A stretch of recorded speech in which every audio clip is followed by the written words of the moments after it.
Hello friends, मैं संदेश आप सभी का स्वागत करता हूं। दोस्तों, आज मैंने आपके लिए एसएससी सीजीएल 2024 से रिलेटेड मोस्ट इम्पॉर्टेंट टॉपिक लेके आ गया हूं। दोस्तों, जैसा कि आप लोगों का 24 सितंबर का जो फर्स्ट शिफ्ट का एग्ज़ाम है वो हो गया है, उससे रिलेटेड प्रश्न आज आपको करवाने वाला हूं। जितने भी एग्ज़ाम में प्रश्न बने हैं या पूछे गए हैं, सारे प्रश्नों का आज हम निपटारा करने वाले हैं। अभी तक की आज तक की सबसे कॉम्प्लीटेड लिस्ट है एग्ज़ाम से पहले। अगर आपको आगे भी किसी शिफ्ट का एग्ज़ाम देना है तो यह वीडियो ज़रूर देख लेना, यहाँ से बहुत ज़्यादा हेल्पफुल मिलने वाली है। एग्ज़ाम के लिए इम्पोर्टेंट टॉपिक रहने वाला है, यहाँ से आपके एग्ज़ाम में 4 से 5 प्रश्न ज़रूर फंसेंगे। 4 से 5 प्रश्न ज़रूर फंसते हैं। चलिए स्टार्ट करते हैं बिना किसी देरी के। उससे पहले मेरी एक रिक्वेस्ट रहेगी, अगर चैनल पर नए हैं चैनल को सब्सक्राइब जरूर करिएगा और वीडियो अच्छी लगे तो लाइक एंड शेयर जरूर करिएगा। चलिए पहला प्रश्न बनता है हमारा, रक्तस्राव को रोकने के लिए आमतौर पर किस एल्यूमिनियम लवण का प्रयोग किया जाता है? जो आपका रक्तस्राव यानी कि जो रक्त बहता है उसको रोकने के लिए आमतौर पर किस एल्यूमिनियम लवण का प्रयोग किया जाता है? यह आपके एग्ज़ाम में कई बार प्रश्न पूछा गया है एसएससी सीजीएल में। तो आपका जो पोटास एलम होता है वो रक्तस्राव को रोकने के लिए लवण में प्रयोग में लाया जाता है। आपको प्रश्न याद रखना है। नेक्स्ट प्रश्न बनता है, जब कोई एकल जीन के से अधिक लक्षण की अभिव्यक्ति नियंत्रित करता है तो उसको किस प्रकार कहा जाता है? आपका प्रश्न बनता है, जब कोई एकल जीन एक से अधिक लक्षण की अभिव्यक्ति नियंत्रित करता है तो इसको किस प्रकार कहा जाता है? आपका राइट आंसर हो जाएगा बहुप्रभावी। इस प्रकार के जो जीन होते हैं उनको बहुप्रभावी कहते हैं। चलिए नेक्स्ट प्रश्न देखेंगे। नेक्स्ट प्रश्न है हमारा, मानव शरीर में सबसे लंबी कोशिका कौन सी है? मानव शरीर में सबसे लंबी कोशिका कौन सी है? आपका राइट आंसर हो जाएगा तंत्रिका कोशिका। जो तंत्रिका तंत्र कोशिका है ये आपकी मानव शरीर की सबसे लंबी कोशिका मानी जाती है। नेक्स्ट प्रश्न बनता है, पक्षियों में प्रायः एक ही क्या होता है? पक्षियों में प्रायः एक ही क्या होता है? आपका राइट आंसर हो जाएगा अंडाशय। जो पक्षी लोग होते हैं उसमें अंडाशय एक ही होता है और अपने मनुष्यों में अगर स्त्रियों में देखा जाए तो अंडाशय 2 होते हैं। आपको प्रश्न याद रखना है। चलिए नेक्स्ट प्रश्न हमारा बनता है, वह वर्णक जो वनस्पति को पैरावैंगनी किरणों के दुष्प्रभाव से बचाता है कौन सा है? आपका राइट आंसर हो जाएगा कैरोटिनाइट। कैरोटिनाइट जो है आपका यह वर्णक जो वनस्पति को पैरावैंगनी किरण से दुष्प्रभाव यानी दुष्ट भाव से बचाता है। चलिए नेक्स्ट, अगर मेरी वीडियो की क्वालिटी कंटेंट पढ़ाने का तरीका आपको अच्छा लग रहा हो तो वीडियो को लाइक एंड चैनल को सब्सक्राइब और वीडियो को शेयर जरूर करिएगा। मैंने जितने भी प्रश्न लिए हैं सारे प्रश्न इंपॉर्टेंट सेलेक्टेड प्रश्न हैं, आपके एग्ज़ाम में पूछे गए प्रश्न हैं, सारे प्रीवियस से क्वेश्चन उठाए हुए हैं। चलिए नेक्स्ट प्रश्न देखेंगे, पुरुष में पुरुषपत्व के लिए कौन सा गुणसूत्री संयोजन उत्तरदायी है? अगर क्वेश्चन को अगर डायरेक्ट पूछा जाए तो पूछेगा पुरुष में कौन सा सूत्र यानी कि गुणसूत्र पाया जाता है? तो आपका राइट आंसर हो जाएगा एक्स वाई। पुरुष में एक्स वाई और महिला में एक्स एक्स गुणसूत्र पाए जाते हैं। चलिए नेक्स्ट प्रश्न देखेंगे, वह क्रमादेश जो किसी चक्किका को संक्रमण से बचाते हैं क्या कहलाते हैं? आपका राइट आंसर हो जाएगा प्रतिकारक। जो वे देश यानी क्रमादेश जो किसी भी चक्रिका को संक्रमण से बचाते हैं वो आपके प्रतिकारक कहलाते हैं। नेक्स्ट प्रश्न बनता है आपका, निंद्रा रोग किसके द्वारा होता है? निंद्रा रोग जो होता है आपका वो किसके द्वारा होता है? राइट आंसर हो जाएगा ट्राइपेनोसेमा। ट्राइपेनोसेमा जो आपका है इसके द्वारा जो निद्रा का रोग होता है वो होता है। नेक्स्ट प्रश्न बनता है, मलेरिया कौन पैदा करता है? मलेरिया कौन पैदा करता है? जो मलेरिया का जो बुखार होता है ये किसके द्वारा होता है? आपका राइट आंसर हो जाएगा एक प्रोटोजोआ नामक एक जीवाणु पाया जाता है जो आपके मलेरिया उत्पन्न कर देता है। मलेरिया को जो बुखार है वो आपके उत्पन्न कर देता है। प्रश्न आपको याद रखना है। नेक्स्ट प्रश्न बनता है अमेबी पेचिस पैदा होती है। अमेबी जो पेचिस होती है यह कहाँ से पैदा होती है? आपका राइट आंसर हो जाएगा एट अमीबा हिस्टोलिटिका द्वारा। एंट अमीबा हिस्टोलिटिका द्वारा जो है अमीबा पेचिस पैदा होती है। नेक्स्ट प्रश्न बनता है शैवाल विज्ञान किसका अध्ययन है? शैवाल विज्ञान किसका अध्ययन है? आपका राइट आंसर हो जाएगा शैवाल का। शैवाल का जो है आपका शैवाल विज्ञान इसका अध्ययन है। चलिए नेक्स्ट प्रश्न देखेंगे। नेक्स्ट प्रश्न बनता है हमारा मधुमक्खी के पुंग धूप यानी ड्रोन होते हैं। आपका राइट आंसर हो जाएगा जन नर। जो आपके मधुमक्खी होती है उसके जो पुंग धूम यानी होते हैं ड्रोन, वो तो आपका राइट आंसर हो जाएगा जन नछम नर। तो ये आपका नर के अंतर्गत आ जाता है। नेक्स्ट प्रश्न देखेंगे फ्लोएम में सहचर कोशिकाएं किस में पाई जाती हैं? आपका राइट आंसर हो जाएगा आवर्तबीजी जो पौधे होते हैं उसमें जो है फ्लोएम में सहचर कोशिकाएं पाई जाती हैं। चलिए नेक्स्ट प्रश्न देखेंगे। नेक्स्ट प्रश्न बनता है हमारा पौधों में पत्तों के पृष्ठ पर पाए जाने वाले लघु छिद्रों का नाम क्या होता है? जो पौधे आपने देखे होंगे उनके जो पत्तियां होती हैं, पत्ते होते हैं, उन पर जो पृष्ठ पर जो पाए जाने वाले लघु छिद्र होते हैं उनको हम लोग बोलते हैं रंध्र। यह आपके एग्ज़ाम में कई बार प्रश्न पूछा गया है। चलिए नेक्स्ट प्रश्न देखेंगे। नेक्स्ट प्रश्न बनता है हमारा बीज प्रस्तुति किससे नियंत्रित होती है? बीज प्रस्तुति किससे नियंत्रित होती है? आपका राइट आंसर हो जाएगा एब्सिसिक अम्ल से। एब्सिसिक अम्ल से जो है आपका बीज प्रस्तुति नियंत्रित होती है। चलिए नेक्स्ट प्रश्न देखेंगे। औद्योगिक क्षेत्र में लेड के लिए परिवेशी वायु गुणवत्ता का मान 224 घंटे का औसत क्या होता है? आपका राइट आंसर हो जाएगा 1.5 माइक्रोग्राम मीटर क्यूब। ये आपका राइट आंसर हो जाएगा। आपका राइट आंसर क्या होगा? 1.5 माइक्रोग्राम प्रति मीटर क्यूब आपका राइट आंसर हो जाएगा। चलिए नेक्स्ट प्रश्न देखेंगे।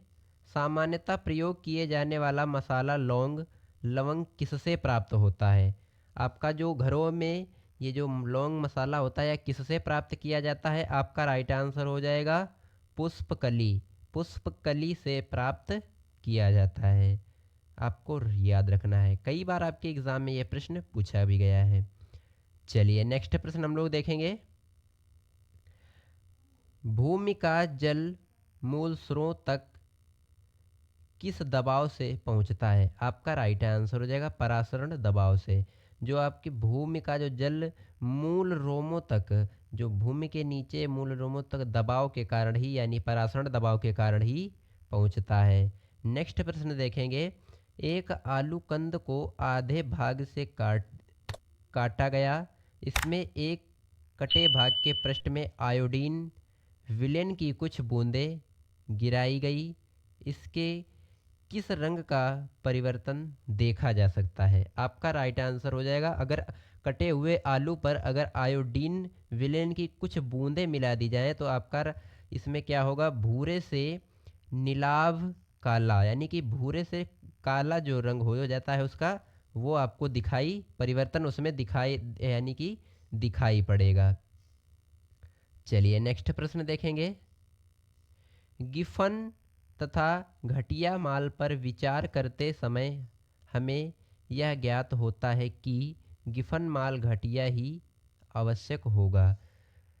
आपका यही प्राप्त यानी कि गिफन तथा घटिया माल पर विचार अगर करेंगे हम तो हमें क्या ज्ञात होगा? गिफन माल घटिया भी आवश्यक है। ये अगर हम लोग इस पर विचार करेंगे, आपने अगर पढ़ा होगा तो आपको ज़रूर याद होगा। चलिए नेक्स्ट देखें, प्रश्न देखेंगे। जल आयु बढ़ती है तो खपत भी किस अनुताप में बढ़ जाती है? प्रश्न आपका इम्पोर्टेंट है और कई बार आपके एग्ज़ाम में पूछा गया प्रश्न है। तो राइट आंसर इसमें होगा आपका कम अनुपात में। जो आपका आय बढ़ती है वो खपत किस अनुताप में? तो कम अनुताप में जो है आपका आय जल बढ़ती है। नेक्स्ट प्रश्न आपका कहता है पूंजीवादी अर्थव्यवस्था में कीमत निर्धारित किसके द्वारा होती है? पूंजीवादी अर्थव्यवस्था में कीमत किसके द्वारा निर्धारित होती है? आपका राइट आंसर हो जाएगा मांग और पूर्ति के द्वारा। मांग और पूर्ति के द्वारा आपका जो पूंजीवादी अर्थव्यवस्था है वो निर्धारित होती है। चलिए नेक्स्ट प्रश्न देखेंगे। नेक्स्ट प्रश्न बनता है आपका नीली क्रांति ब्लू रिवॉल्यूशन संबंधित है? आपका किससे संबंधित है? मछली उत्पादन से। नीली क्रांति संबंधित है आपकी मछली उत्पादन से। अगर मेरी वीडियो की क्वालिटी कंटेंट पढ़ाने का तरीका आपको अच्छा लग रहा है तो प्लीज़ चैनल को सब्सक्राइब जरूर करिएगा और वीडियो अच्छी लगी हो तो लाइक जरूर करिएगा। चलिए नेक्स्ट प्रश्न बनता है आपका वृद्धमान प्रतिफल नियम का अर्थ बताइए। वृद्धमान प्रतिफल का जो नियम होता है उसका अर्थ क्या होगा? हास्यमान लागत। हास्यमान लागत ये आपका इस नियम का अर्थ निकल कर आएगा। नेक्स्ट प्रश्न हमारा बनता है आर्थिक आयोजना एक अनिवार्य अभिलक्षण है किसका? आपका राइट आंसर समाजवादी अर्थव्यवस्था का। जो आर्थिक आयोजना एक अनिवार्य जो अभिलक्षण है किसका है? समाजवादी अर्थव्यवस्था का यह अभिलक्षण है आपका। चलिए नेक्स्ट प्रश्न देखेंगे। नेक्स्ट प्रश्न है हमारा भारत में केंद्रीय बैंक का कर्तव्य कौन सा बैंक निभाता है? जो आपका केंद्रीय बैंक है उसका कर्तव्य कौन सा बैंक निभाता है? आपका राइट आंसर हो जाए भारतीय रिजर्व बैंक। भारतीय रिजर्व बैंक आपका केंद्रीय बैंक का कर्तव्य संभालता है। प्रश्न आपको कंप्लीट करना है। नेक्स्ट प्रश्न बनता है भारत में कृषि वस्तुओं से संबंधित न्यूनतम समर्थन मूल्य प्रणाप मूल्य आदि से संबंधित आयोग बताइए। आपका राइट आंसर हो जाएगा कृषि लागत और मूल्य आयोग। जो भारत में कृषि वस्तुओं से संबंधित न्यूनतम समर्थन मूल्य हैं वो आपके कृषि लागत और मूल्य आयोग से संबंधित हैं। चलिए नेक्स्ट प्रश्न देखेंगे। भारत सरकार के व्यय किस पर हिमदाद के कारण अधिकतम है? भारत सरकार के व्यय किस पर हिमदाद के कारण अधिकतम है? आपका राइट आंसर हो जाएगा तेल। जो भारत सरकार के व्यय तेल पर हिमदंड के कारण अधिकतम बताए गए हैं। चलिए नेक्स्ट प्रश्न देखेंगे। भारत में सामाजिक लेखांकन प्रणाली को किससे वर्गीकृत किया जाता है? आपका राइट आंसर हो जाएगा आय उत्पादक और व्यय से। आय और उत्पादक और व्यय से भारत में सामाजिक लेखांकन प्रणाली को वर्गीकृत किया जाता है। नेक्स्ट प्रश्न बनता है ब्याज की दर और उपभोग के स्तर के बीच संबंध पर सबसे पहले किसने कल्पना की? तो आपका राइट आंसर हो जाएगा मिल्टन फ्राइडमैन ने। मिल्टन फ्राइडमैन ने ब्याज की दर उपभोक्ता के स्तर और संबंध के बारे में कल्पना की है। नेक्स्ट प्रश्न बनता है 2011 से लेकर 12 के बजट में और 2011 से लेकर 12 के लिए राजकोषीय घाटा प्रतिच्छेदित किया गया है कितने? यानी कि सकल घरेलू उत्पाद का कितना प्रतिशत किया गया है? आपका राइट आंसर हो जाएगा 4.6। 4.6 जो प्रतिशत है आपका सकल घरेलू उत्पाद का प्रतिक्षेपित किया गया है। चलिए नेक्स्ट प्रश्न देखेंगे। नेक्स्ट प्रश्न बनता है हमारा मुद्रा पूर्ति को कम करने मुद्रास्फीति को रोकने की प्रक्रिया का कहलाती है? आपका राइट आंसर हो जाएगा विस्फीति। विस्फीति जो है आपका मुद्रा पूर्ति को कम करने की मुद्रास्फीति को रोकने की प्रक्रिया कहलाती है। नेक्स्ट प्रश्न देखेंगे। देश में छोटे किसानों को परिभाषित किया गया है। ये किसान जिनके पास जोत क्षेत्र नहीं है यानी कि जोतने का क्षेत्र नहीं है। आपका राइट आंसर हो जाए 1 से 2 हेक्टेयर। 1 से 2 हेक्टेयर जो है आपका देश में छोटे किसानों को ये किसान जिनके पास जोत क्षेत्र नहीं है उनको 1 से 2 हेक्टर क्षेत्र दिया जाएगा। नेक्स्ट प्रश्न बनता है, मान लीजिए कि माल ए और बी पूरक हैं, तो ए की कीमत में वृद्धि होने का कारण बताइए। आपका राइट आंसर हो जाएगा बी की मांग में जब गिरावट आ जाएगी तो ए जो है ऑटोमेटिक वृद्धि करने लगेगा। आपका नेक्स्ट प्रश्न देखेंगे। नेक्स्ट प्रश्न है हमारा, भारतीय रिजर्व बैंक के निर्देशों के अनुसार 2000 से अधिक जनसंख्या वाले सभी स्थानों पर किस वर्ष तक बैंकिंग सुविधाएं उपलब्ध कराई जानी उपेक्षित हैं। आपका राइट आंसर हो जाएगा वर्ष यानी कि मार्च 2012 में। मार्च 2012 में यह आपका वर्ष तक कराई जानी चाहिए। चलिए नेक्स्ट देखेंगे। यह आदेश हुआ था और अभी तक तो हर जगह बैंक की सुविधा हो गई है। नेक्स्ट प्रश्न बनता है, 1931 में भारतवर्ष में पहली बोलने वाली फिल्म कौन थी। आपका राइट आंसर हो जाएगा आलम आरा। आलम आरा जो है आपका, ये आपकी 1931 में पहली बोलने वाली फिल्म बनी थी। चलिए नेक्स्ट प्रश्न देखेंगे। गरबा एक नृत्य है तो किसका है, गुजरात का। आपको प्रश्न याद रखना है। नेक्स्ट बनता है प्रश्न, ललित कला अकादमी किससे संवर्धन के लिए समर्पित किया जाता है यानी दिया जाता है। आपका राइट आंसर हो जाएगा ललित कला। नेक्स्ट प्रश्न बनता है, द फ्यूचर ऑफ इंडिया नामक पुस्तक के लेखक कौन है। आपका राइट आंसर हो जाएगा विमल जालान। जालान तो आपका राइट आंसर विमल जालान हो जाएगा, द फ्यूचर ऑफ इंडिया के लेखक हो जाएंगे। चलिए नेक्स्ट प्रश्न देखेंगे जो कि आपका लास्ट प्रश्न रहने वाला है।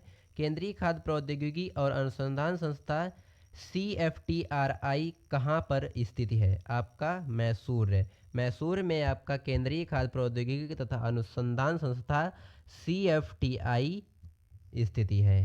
दोस्तों मैंने यहाँ पे आपको SSC CGL से रिलेटेड कुल 40 प्रश्न कराए हैं, जो कि आपके एग्ज़ाम में यहाँ से 20 प्रश्न जो हैं डायरेक्ट पूछ लिए जाते हैं।